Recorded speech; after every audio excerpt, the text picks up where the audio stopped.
I'd like to turn to Heather for a minute, and perhaps others of you will weigh in on the question that I'm about to ask Heather. We see that the economic landscape is changing before our very eyes. We have record unemployment, and many of the jobs that are being lost are not coming back. And I think this is what Heather's talking about, leaving large segments of the labor force kind of stranded. And what are we going to do about that? What does it mean about the working class? How do we build a new working class?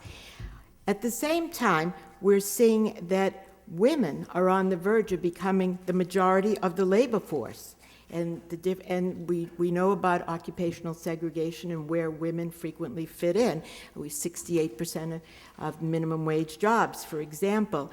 So what does all of this mean for strategies going forward? And what does it mean for the different kinds of policies we need to be crafting and for the strategic interventions we need to be making? It seems that we really do need a strong analysis there. So Heather, maybe you could talk first, and maybe others of you would want to weigh in on this.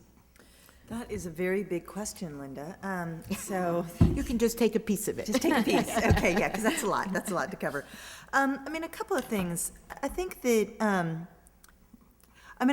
the reason I wanted to start off with this trauma analogy is that we do have to understand that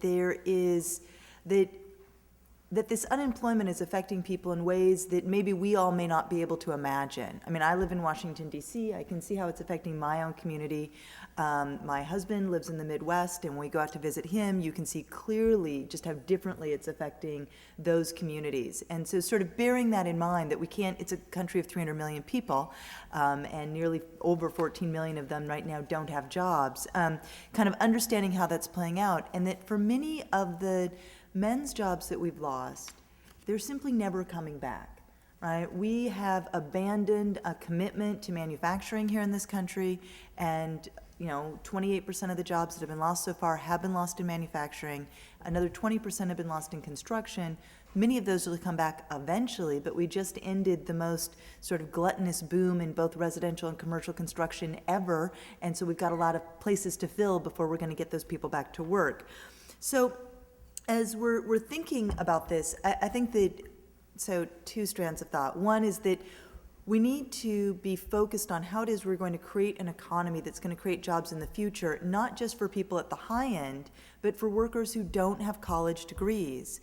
And I don't mean, and please do not think that by omitting certain categories of workers that I don't understand that there are challenges there as well. What I'm trying to focus on is what folks may not realize is, again, the change, what is different.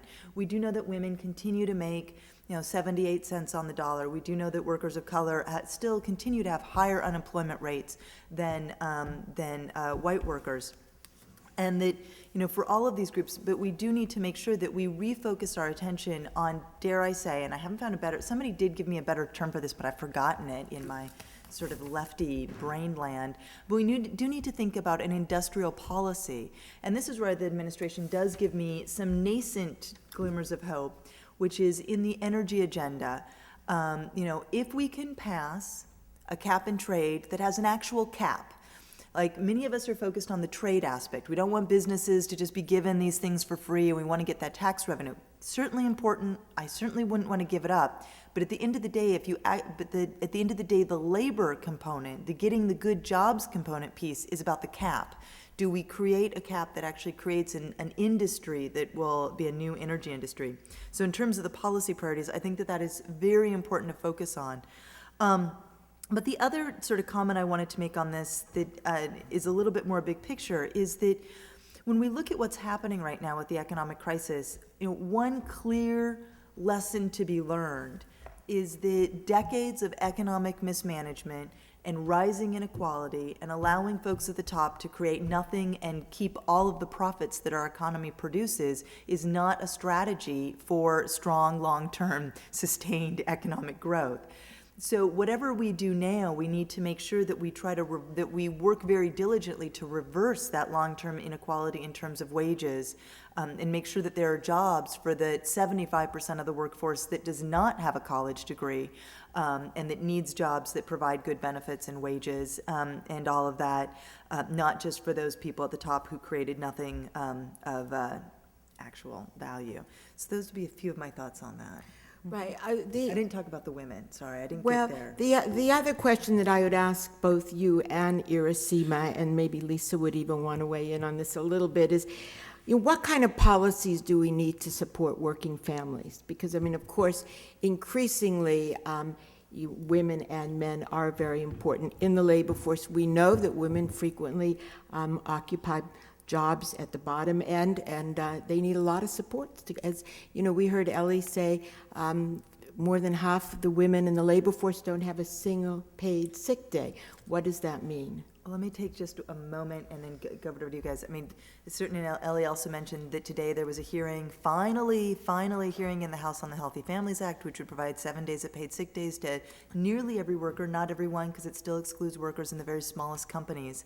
The other thing that we should be thinking about is how to extend paid family and medical leave. I actually just released a report yesterday on trying to think of ways to incorporate paid family and medical leave into the Social Security system to sort of make it part of one of those things that we think about as foundational to our labor market and labor standards. Those are two very important things, but we could do a lot more on pay equity. And on that, I'll turn it over to one of you. No? Well, yeah, absolutely, and certainly Ellie talked about those particular issues, and you did too, about women not having paid time off, family medical leave. We need a child care initiative in this country that allows women to be able to go to work. We also, what we need is a better social safety net. Look, TANF right now, 90% of people that receive temporary assistance for needy families are women, and women with children. And after the changes that took place from welfare, what we used to call welfare, to TANF, this temporary, sort of the contract that government had with us, with society, was that if you are unable to take care of yourself for periods of time in your family, it's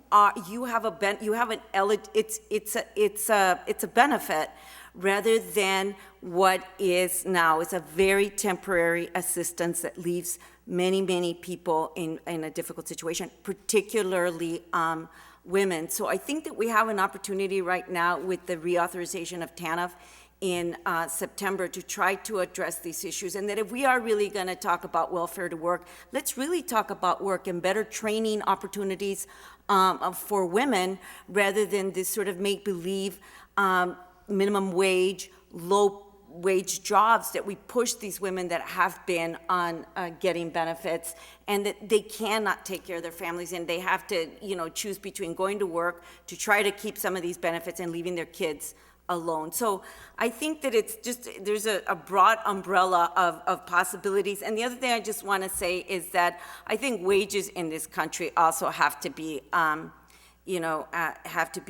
adjusted, and that we need to look at minimum wage in a different way, and not sort of raise the minimum wage whenever Congress feels that it's politically okay, but that it is tied to other economic factors. So.